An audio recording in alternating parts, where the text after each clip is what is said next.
Presenting the classics of Sam P. Chaladurai. Sam P. Chaladurai அவர்களின் போதனை களஞ்சியத்திலிருந்து. உள்ளத்தில் இருக்கிற அந்த வார்த்தைகள் எப்படி வாயின் மூலமாக பேசப்பட வேண்டும், எப்படி காரியங்கள் நடக்க வேண்டும் என்று உங்களுக்கு விவரித்து காண்பிக்க விரும்புகிறேன். முதலாவது காரியம் என்னன்னா, மனுஷனை தேவன் சில காரியங்களை தெரிந்து கொள்ளக்கூடிய ஆற்றல் மட்டுமல்ல, தெரிந்து கொள்ளக்கூடிய உரிமையும் உடையவனாக தேவன் உண்டாக்கி இருக்கிறார். தெரிந்து கொள்ளக்கூடிய ஆற்றல் மட்டுமல்ல, தேவனுடைய சாயல்ல உண்டாக்கப்பட்ட மனுஷனை தேவன் தெரிந்து கொள்ளக்கூடிய ஆற்றல் மட்டுமல்ல, தெரிந்து கொள்ளக்கூடிய உரிமையும் அவனுக்கு இருக்கிறது. இரண்டாவது, தெரிந்து கொள்ள ஆற்றல் உரிமை மட்டுமல்ல, தெரிந்து கொள்றதை தீவிரமாய் தெரிந்து கொள்ள வேண்டும். இதே வேலையா இருக்கணும். தெரிந்து கொள்றது என்கிறது சாதாரண காரியம் அல்ல. இதிலேயே கவனமா இருந்து எப்போதும் தெரிந்து கொள்ற வேலையிலேயே இருக்க வேண்டும். சூழ்நிலையின் தாக்குதல் அதிகமாக ஆக தேவனுடைய வார்த்தையின் பேர்ல நம்ம சார்ந்திருப்பது இன்னும் அதிகமாக வேண்டும். தேவனுடைய வார்த்தையை ஏற்றுக்கொள்வது, அதை வாயில வைப்பது, அதை பேசுவது இன்னும் தீவிரமா இருக்க வேண்டும். ஏனென்றால் வார்த்தை தெரிந்து கொள்ளும்படி, அதை வாயில வைக்கும்படி, அதை பேசும்படி, அதன்படி எல்லாவற்றையும் பெற்றுக்கொள்ளும்படி உண்டாக்கப்பட்டவர்கள் நாம். ஆகவே அதுல தீவிரமா இருக்கணும். அதை செஞ்சோம்னா கண்டிப்பா நமக்கு அது உண்டாகும். மூன்றாவது, அப்படி செய்யும் போது வாயிலே தேவனுடைய வார்த்தையை தெரிந்து கொண்டு சூஸ் பண்ணி அதை வைக்கும் போது மனுஷனுடைய வாய் ஜீவ ஊற்று போல அவனுக்கு செயல்பட்டு, ஒரு கிணற்றிலிருந்து எப்படி தண்ணீரை மொண்டு கொள்ள முடியுமோ நமக்கு வேண்டிய அளவுக்கு, அதுபோல இந்த வாயின் வார்த்தைகள்னாலே அவனுக்கு வேண்டியதெல்லாம் அவன் எடுத்துக்கொள்ள முடியும். he can draw out of this well of life. நிறைய வசனங்களை வாசிக்க போறோம், கடகடன்னு போவோம். இப்போ நீதிமொழிகள் 10ஆம் அதிகாரம் 10-11. நீதிமானுடைய வாய் ஜீவ ஊற்று. எல்லாரும் சொல்லுவோம், நீதிமானுடைய வாய் ஜீவ ஊற்று. ஜீவ ஊற்றா இல்ல வேற ஏதாவது ஊற்றா? நிறைய பேருடைய வாய் ஜீவ ஊற்றா இல்ல. பாருங்க, நீதிமானுடைய வாய் ஜீவ ஊற்று என்று எழுதப்பட்டிருக்கிறது. ஏன் அது ஜீவ ஊற்று? ஏன் என்று சொன்னால், அவன் அந்த வாயின் வார்த்தையினாலே சுகத்தையும் பலத்தையும் ஆரோக்கியத்தையும் ஜெயத்தையும் வெற்றியையும் செழிப்பையும் எல்லா நன்மைகளையும் எடிக்க தெரிந்தவனாயிருக்கிறான். நீதிமான் எப்படிப்பட்டவன்? அவன் கர்த்தருடைய வாக்கு தத்தங்களை அறிந்தவன், கர்த்தருடைய வார்த்தையை அறிந்தவன். ஆகவே தன்னுடைய வாயை ஜீவ ஊற்று என்பது போல ஆக்கி இருக்கிறது. அவனுடைய வாய் அது கர்த்தருடைய வார்த்தை அப்படி ஆக்கி இருக்கிறது. ஆகவே அந்த வாயின் மூலமாக எல்லாவற்றையும் எடுத்துக்கொள்கிறான். வாயிலிருந்து எல்லாவற்றையும் எடுத்துக்கொள்கிறான். அவனுக்கு எல்லா நன்மைகளும் உண்டாயிருக்கிறது. அப்ப என்ன பண்ண வேண்டும்? வாயை ஜீவ ஊற்றாக நான் எண்ண வேண்டும். அந்த வாய் ரொம்ப தூரத்தில் இல்லை. எனக்கு என்ன வேணுமோ அதெல்லாம் போய் எடுத்துக்கொள்கிறதுக்கு நான் பயணம் போக வேண்டியதில்லை. 1000 மைல் போய் 1000 ரூபா செலவழித்து தவம் கிடந்து நான் அதை பெற வேண்டியதில்லை. எனக்கு வேண்டியதை நான் பெற்றுக்கொள்ளும்படியாக இந்த நல்ல தேவன், கர்த்தர் நல்லவர், அவர் என்ன பண்ணிட்டாரு? என் வாயிலேயே எல்லாத்தையும் வச்சுட்டாரு. நான் எங்கேயும் போக வேண்டியதில்லை, யார்கிட்டையும் மன்றாட வேண்டியதில்லை, ஒன்றும் பண்ண வேண்டியதில்லை. இந்த வாயில வார்த்தையை வச்சு நிரப்பிக்கிட்டே இருந்தேன்னு சொன்னா, என்னுடைய இருதயம் மட்டும் தேவனுடைய வார்த்தையினால் நிரம்பும் என்றால், இந்த வாய் பிறகு என்ன ஆயிடுது? ஜீவ ஊற்று மாதிரி ஆயிடுது. இந்த நிரப்பப்பட்ட இருதயத்திலிருந்து இந்த ஊற்று அப்படியே பெருக்கெடுத்து வந்து கொண்டே இருக்கிறது. நன்மைகள்லாம் பிறந்து கொண்டே இருக்கிறது. அப்ப இருதயத்தை அப்படிப்பட்ட ஒரு இருதயமா மாற்ற வேண்டும். வாய் அப்ப அப்படிப்பட்ட ஒரு வாயா வேலை செய்ய ஆரம்பிக்கும். எத்தனை பேர் விசுவாசிக்கிறீங்க அதை? அந்த ஊற்றிலிருந்து உங்களுக்கு என்ன தேவை, என்ன தேவையோ அதை எடுத்துக்கொள்ளலாம். தண்ணீர் ஊற்றிலிருந்து போய் மொண்டு கொள்ளுறது போல மொண்டு கொள்றதுக்கு ரொம்ப தூரம் போக வேண்டியது இல்லைங்க. எங்க மொண்டு கொள்ளலாம்? இங்கேயே மொண்டு கொள்ளலாம். எவ்வளவு நல்லவர் பாருங்க. நீ மொண்டு கொள்ளுறதுக்கு இங்கேயே வச்சுட்டேன். உனக்கு சுகம் வேணுமா? அது இங்கிருந்தே எடுத்துக்க. வெற்றி வேணுமா? இங்கிருந்தே எடுத்துக்கோ. செழிப்பு வேணுமா? இங்கிருந்தே எடுத்துக்கோ. நல்வாழ்வு வேணுமா? இங்கிருந்தே எடுத்துக்கோ. உனக்கு என்ன வேணுமோ எல்லாவற்றையும் எடுத்துக்கொள்ளும்படியாக நீ ஒரு 8 கூட எடுத்து வைக்க வேண்டியதில்லை. இங்கேயே எல்லாவற்றையும் வைத்திருக்கிறேன், எடுத்துக்கொள் என்று சொல்லுகிறார். அதனால்தான் கர்த்தர் நல்லவர் என்பதை போதிப்பதிலே எனக்கு அலாதி பிரியமாயிருக்கிறது. அவர் நல்லவர்.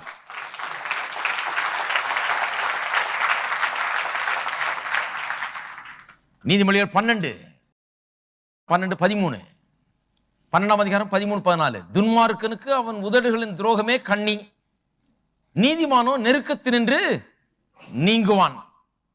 பாருங்க, துன்மார்க்கனுக்கு அவன் பிரச்சனை என்ன? அவன் பிரச்சனை வேற ஒன்றும் இல்லைங்க, அவனுடைய வாய் தான் அவனுக்கு பிரச்சனை. அவன் தன்னுடைய வாயினாலேயே அவன் கண்ணில சிக்குகிறான், வாயினாலேயே மாட்டிக்கொள்கிறான். ஆனால் நீதிமான் என்ன பண்ணுகிறான்? நெருக்கத்திலிருந்து நீங்குவான்னு சொன்னா நெருக்கத்திலிருந்து தப்புவான், அவனுடைய பிரச்சனையிலிருந்து தப்புவான். ஒரு ஆங்கில மொழிபெயர்ப்பு சொல்லுகிறது, he'll be delivered out of his trouble. அவனுடைய எல்லா இடுக்கண்களிலிருந்தும் பிரச்சனைகளிலிருந்தும் அவன் தப்புவான். எத்தனை பேர் தப்பி இருக்கிறீங்க? நான் தப்பி இருக்கிறேன். எத்தனையோ பிரச்சனையிலிருந்து தப்பி இருக்கிறேன். ஏன்னு சொன்னா வாயை வச்சே தப்ப முடியும். அது தப்புற வாயாவும் இருக்கும், மாற்ற வாயாவும் இருக்குது. எப்படி வேணா யூஸ் பண்ணலாம். மாற்ற வாயா யூஸ் பண்றதுன்னா மாற்றலாம், யூஸ் பண்ணலாம். போய் சிக்கி கொள்வதற்கு, சிக்கலை உண்டாக்குவதற்கு, பிரச்சனையை உண்டாக்குறதுக்கு வாயை யூஸ் பண்ணலாம். அல்லது விடுதலை உண்டாக்குவதற்கு, தப்புகிறதுக்கு, இருக்கிற பிரச்சனையிலிருந்து வெளியே வர்றதுக்கு வாயை யூஸ் பண்றதுனாலும் யூஸ் பண்ணலாம். அநேகர் இன்றைக்கு தங்கள் வாழ்க்கையில் இருக்கிற பிரச்சனைகள் எப்படி வந்ததுன்னா தங்களுடைய வாயினால உண்டாக்கி இருக்கிறார்கள். அப்படிதான் பிரச்சனை வந்திருக்குது. இவருடைய விடுதலை எங்க இருக்குதுன்னா இவருடைய வாயினால தான் விடுதலை வரப்போகுது. வாயின் வார்த்தைகளை பற்றி அறிந்து கொண்டால் தான் அவளுக்கு விடுதலை உண்டாக போகிறது. வாயை வைத்து தான் விடுதலை பாருங்க.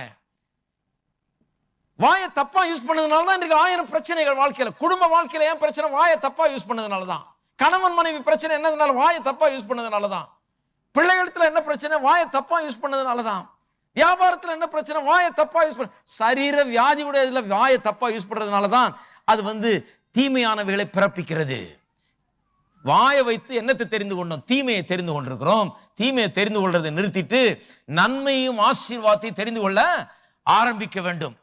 விடுதலை எப்ப வரப்போகிறது? என்றைக்கு வாயை சரிப்படுத்துகிறோமோ, என்றைக்கு வாயை சரியா யூஸ் பண்றோமோ அப்ப சொல்லி இருக்கிறது, நீதிமானோ நெருக்கத்தினின்று தப்புவான். எல்லாம் சொல்லுங்க, நான் தப்புவேன். என்னுடைய வாய் எனக்கு என்னுடைய நெருக்கத்திலிருந்து விடுதலையை கொண்டு வரும். அதுதான் கர்த்தர் வாயை வச்சிருக்கிறார். அப்ப தூரத்தில் இல்லை உங்க விடுதலை. இன்னிலிருந்து சரியா பேச ஆரம்பிங்க. விடுதலை பக்கத்திலேயே இருக்கிறது. பாருங்க, நம்ம பிரச்சனையே பேசி பேசி பேசி தான் பிரச்சனையில சிக்கி இருக்கிறோம். இப்ப விடுதலையை பேச ஆரம்பிங்கள். விடுதலை உங்களுக்கு உண்டாகும். ஏனென்றால் நீங்கள் எதை பேசுகிறீர்களோ அதுதான் உங்களுக்கு உண்டா இருக்க போகிறது. அவன் சொன்னபடியே ஆகும் என்று வேதவசனம் சொல்லி இருக்குது. சிலர் சொல்லிட்டு இருக்காங்க, என் வாழ்நாள்லாம் எனக்கு பிரச்சனை தாங்க, இந்த பிரச்சனை எனக்கு வாழ்நாள்லாம் நிச்சயம் இருக்கும். நிச்சயம் இருக்கும். ஏன்னா நீங்களே சொல்லிட்டீங்களே நிச்சயம் இருக்கும்னு. அது நிச்சயமா இருக்கும். அது போறதா இருந்தது கூட இனிமே தங்கும். ஏன்னா நீங்க தான் கையை பிடிச்சி இழுத்து உட்கார வச்சிருக்கீங்க. அது நிச்சயம் இருக்கும். இந்த பிரச்சனை இது எனக்கு வாழ்நாள் முழுக்க இது கண்ணீர் தான். இந்த கண்ணீரை நான் வாழ்நாள் முழுக்க சுமக்க வேண்டியதான். அடியேன் இந்த சிலுவையை வாழ்நாள் முழுக்க நான் தோளில் சுமந்து செல்ல வேண்டியதான். நிச்சயமா சுமந்து செல்ல வேண்டியதுதான் இருக்கும். இருக்கீங்களா? அப்ப எப்படி சிக்கினீங்க? நீங்க தான் இழுத்து போட்டுக்கிட்டீங்க. எப்படி விடுதலை ஆகிறது? வாயினாலதான் விடுதலை ஆக வேண்டும். 14ஆம் வசனம் பாருங்க. அவனவன் தன் தன் வாயின் பலனால் திருப்தி அடைவான். அப்படின்னா என்ன அர்த்தம்? நீங்க எதனால் நிரப்பப்பட போகிறீர்கள், வாழ்க்கை எப்படிப்பட்ட காரியங்களால் நிரம்பி இருக்க போகிறது, வாயில் என்ன பேசுறீங்களோ அதனாலதான் நிரம்ப போகிறது. வாயின் பலனால் திருப்தி அடைவான். சரி, அடுத்த வசனம் நீதிமொழிகள் 11ஆம் அதிகாரத்துக்கு போவோம். திருப்பியும் 30ஆம் வசனம். நீதிமானுடைய பலன் ஜீவ விருட்சம். நீதிமானுடைய பலன் ஜீவ விருட்சம். இந்த ஜீவ விருட்சம்ன்றது ரொம்ப நல்லா கவனிக்கணும். ஏன்னா ஏதேன் தோட்டத்தில் அந்த ஜீவ விருட்சத்தை கர்த்தர் வச்சிருந்தார்.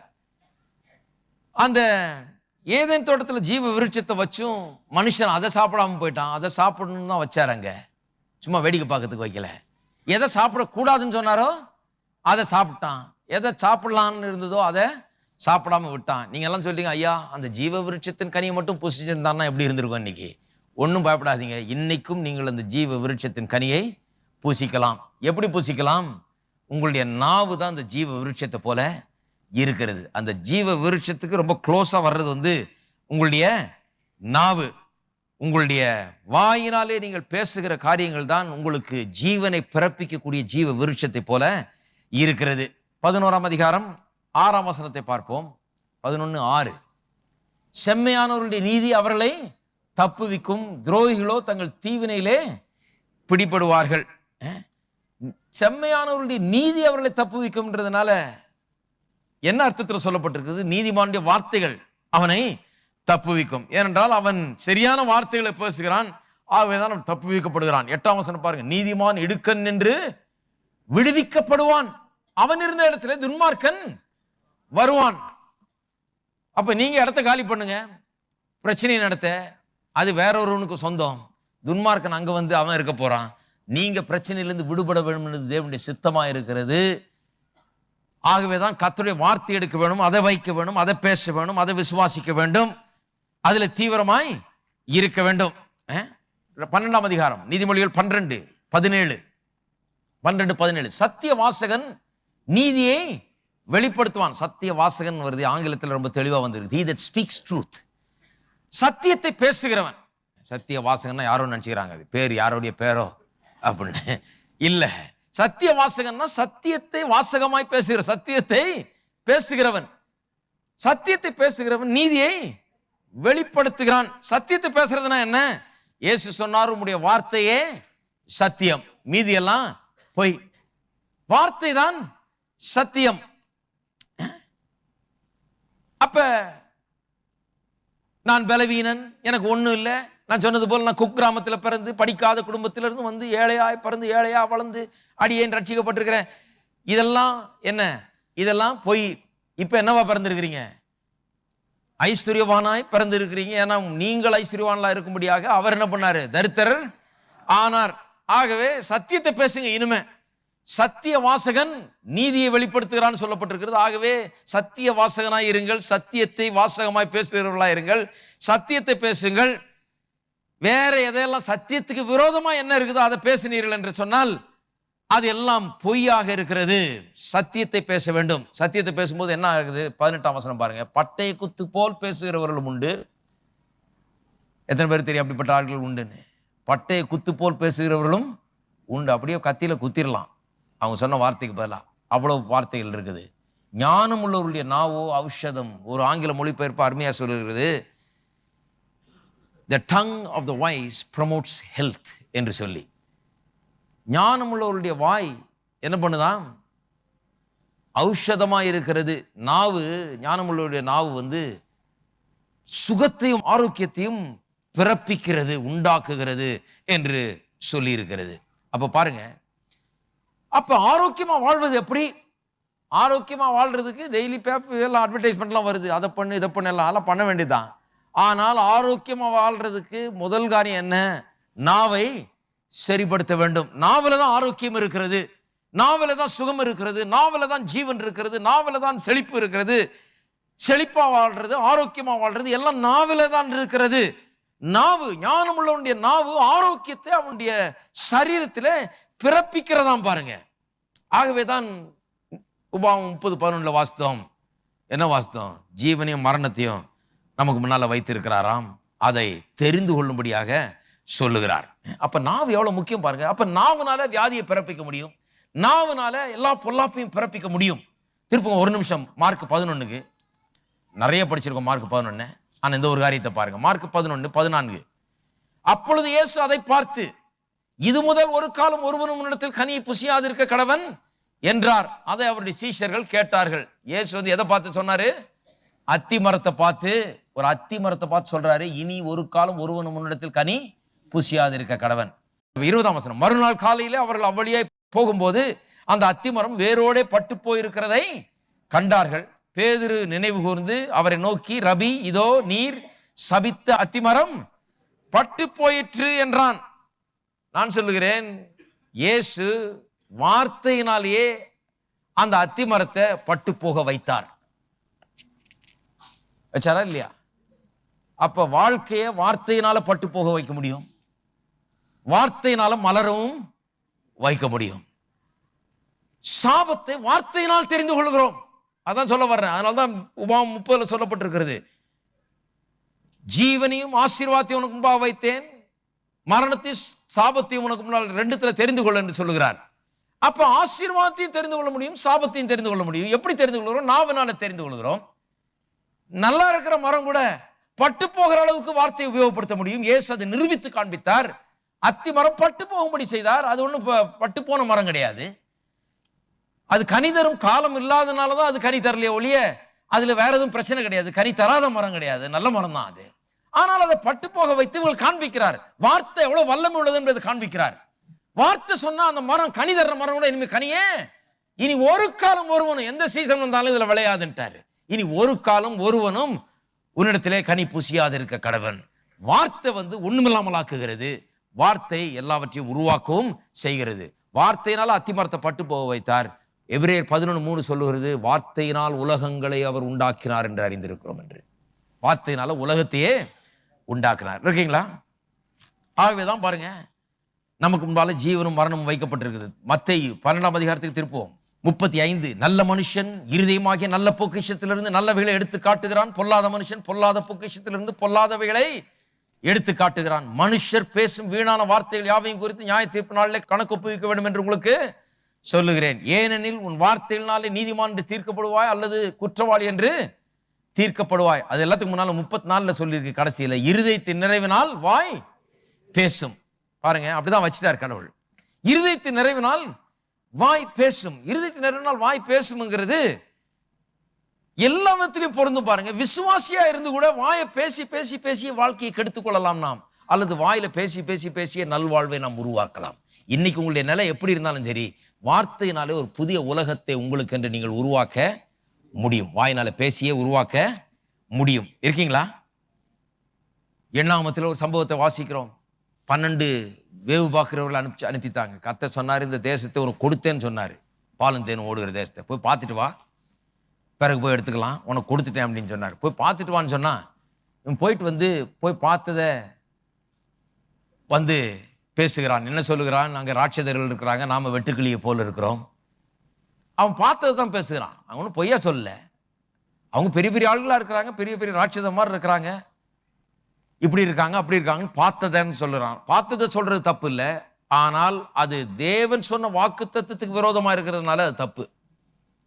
தேவன் சொன்னாரு, அவன் எப்படி இருந்தா என்ன, உனக்கு அந்த தேசத்தை கொடுத்த, நீ அவனை ஒன்றுமில்லாமல் ஆக்கி அந்த தேசத்தை எடுத்துக்கொள்வாய் அப்படின்னு சொல்லிட்டார். அப்புறம் அவன் எத்தனை உயரம் இருந்தா என்ன, அவன் எவ்வளவு பெருசா இருந்தான் என்ன, அவன்கிட்ட என்ன இருந்தா என்ன, பிரச்சனையே கிடையாது. கர்த்தர் எனக்கு கொடுத்தாருன்னா அப்ப அதையே பேசு, கர்த்தர் எனக்கு கொடுத்தாருங்கிறதையே பேசு. அதனால தான் பாருங்க, அவர்கள் அன்றைக்கு வாயினாலே தீமையை பேசினார்கள். கர்த்தர் அவர்களுக்கு கொடுத்தேன்னு சொன்ன தேசத்தை அவர்கள் அடைய முடியல. அந்த சந்ததி தான் மறிச்சது. எந்த சந்ததி போய் வேவு பார்க்க போனதோ, போய் அந்த திராட்சை பழங்கள்லாம் ரொம்ப ஜோரா இருக்குது, மாதுளம்பழம் இருக்குது, அது இருக்குது, இது இருக்குது, எல்லாம் உண்மைதான், பாலும் தேனும் ஓடுது. ஆனால் ராட்சதர்கள் இருக்காங்க, நம்மளால் அதை எடுக்க முடியாதுன்னு சொன்னாங்க. அந்த சந்ததி தான் மாண்டு போனது. ஏனென்றால் வாயினாலே மரணத்தை தெரிந்து கொண்டார்கள். அவர்கள் அங்க செத்தது பிரதர், கர்த்தருடைய சித்தம் அப்படி பிரதர். அந்த சந்ததி வனாந்தரத்தில் மறிக்க வேணும் என்று கர்த்தர் சில நேரத்தில் அப்படி சித்தம் கொள்றார். ஒண்ணுமே கிடையாது, கர்த்தர் சித்தம் கொள்ளவே இல்லை. இந்த சந்ததி தான் பாலும் தேனும் ஓடுற தேசத்தை கொண்டு போறேன்னாரு. கர்த்தருடைய சித்தமே அல்லாது. ஆனா அது நடந்தது. ஏன் நடந்ததுன்னா, இவர்கள் தெரிந்து கொண்டார்கள். ஏன் தெரிந்து கொண்டார்கள்? இவர்களுக்கு தெரிந்து கொள்ளக்கூடிய ஆற்றல் இருக்குது, அதனால் தெரிந்து கொண்டார்கள். அப்படிப்பட்ட வாய்ப்பு கொடுக்கப்பட்டிருக்கிறது. ஏன் கர்த்தருடைய சித்தம் இவர்கள் வாழ்க்கையில் நடக்கல? ஏன் நடக்கலன்னா, இவர்கள் தீவிரமாய் அதை தெரிந்து கொண்டு அதை நடப்பித்திருக்க வேண்டும். நடந்திருக்கும் வாழ்க்கையில, ஆனால் தீவிரமா அதை தெரிந்து கொள்ளவில்லை. 1000 சத்தம் இவன் பெருசா இருக்கிறான், ராட்சதரா இருக்கிறான்னு சொல்லுது. அதை விட்டு போட்டு கர்த்தர் இந்த தேசத்தை எனக்கு கொடுத்தாருன்னு சத்தம் போட்டிருந்தாங்கன்னா எடுத்திருப்பாங்க. 2 பேர் சொன்னாங்க, இன்றைக்கு சுதந்திரித்துக் கொள்வோம், எளிதாய் அதை சுதந்திரித்துக் கொள்ளலாம்னு. அவங்க எளிதாய் சுதந்திரித்துக்கிட்டாங்க. இருக்கீங்களா? அந்த 2 பேர் மட்டும் உயிரோடு இருந்து நல்லா சுதந்திரித்துக் கொண்டாங்க. அந்த சந்ததியில இருந்து மீதி பேர்லாம் சுதந்திரிக்க முடியல. ஏன்னா வாயினால மீதி பேரெல்லாம் அவ்வளவு லட்சம் பேர் தெரிந்து கொண்டு செத்தார்கள்.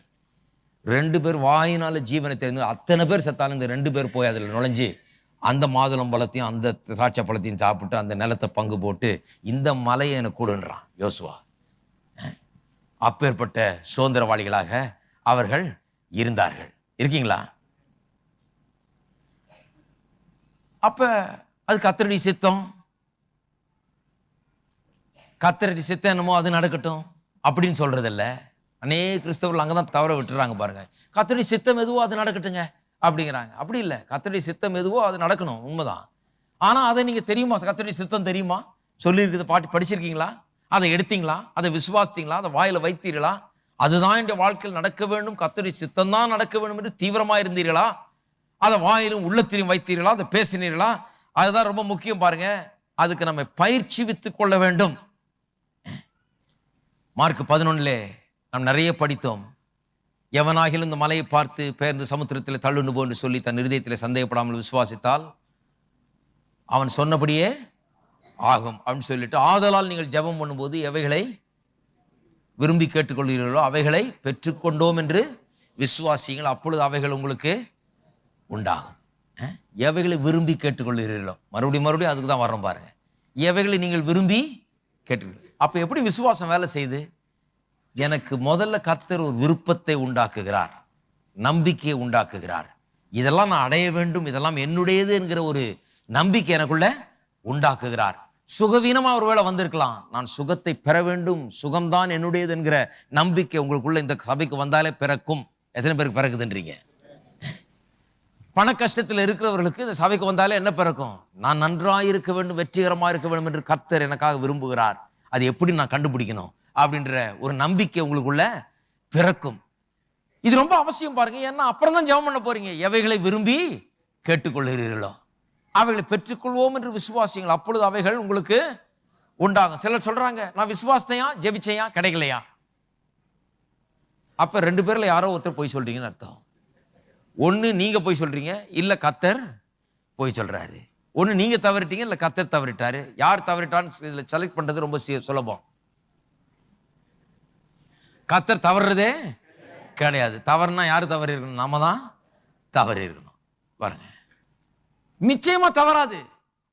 நீங்கள் எவைகளை விரும்பி கேட்டுக்கொள்கிறீர்களோ அவைகளை பெற்றுக்கொண்டோம் என்று விசுவாசியுங்கள், அப்பொழுது அவைகள் உங்களுக்கு உண்டாகும்.